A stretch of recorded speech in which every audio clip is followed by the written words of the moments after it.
থেকে অনেক বরিশালে আইয়ে পড়ছে।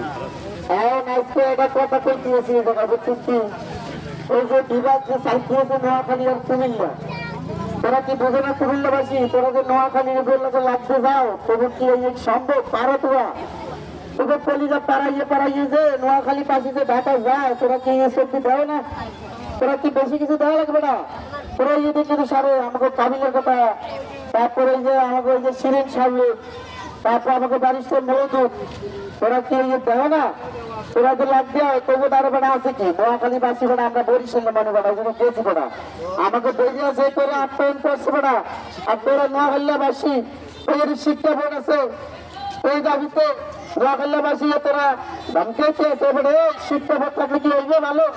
তবু তারা তো বেড়া তোকে ভিতরে তো জমজমাইয়া মনে ব্যক্তি আছে, তোমাকে ভিতরে তো কোনো কিছুই না, তোমরা ভিতর কারণ ভিতর আছো।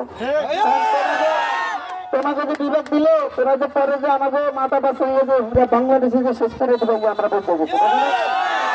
এই জন্য ওই বরিশালে চলে হইয়া আজকে এই মানববন্ধন এই র্যালিতে এসে ওই প্রাণের একটা দাবি করে গেলাম। এই বাংলাদেশ সরকার এই সংসদ ভবন এবং যেখানে বাংলাদেশ পার্লামেন্ট থেকে সারা বাংলাদেশে যখন যেতে হবে ঘোষণা দেয়, সেই সুবাদে মোর পক্ষ থেকে মোর পরানটা জুড়ে যাবে যদি নোয়াখালীবাসীকে আপনারা বিভাগ ঘোষণা করেন। আমি আবার বলতে আছি কুমিল্লাবাসীর কাছে শিক্ষা বোর্ড থাকতে হবে, তবে ওকে ভিতরে পয়সা ছাড়া ভালো কোনো আলোচনা নেই। সম্মানিত উপস্থিতি, আমি এখন আবার বলতেছি আমার বাড়ি যেখানে হোক, আমি নোয়াখালীকে প্রাণের বিভাগ দাবি বাস্তবায়নে বাংলাদেশ সরকার থেকে শুরু করি সকলের কাছে আমন্ত্রণ জানাচ্ছি।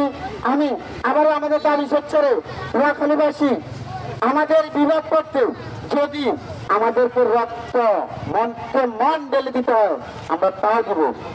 এই কথা আমি আর নোয়াখালীবাসী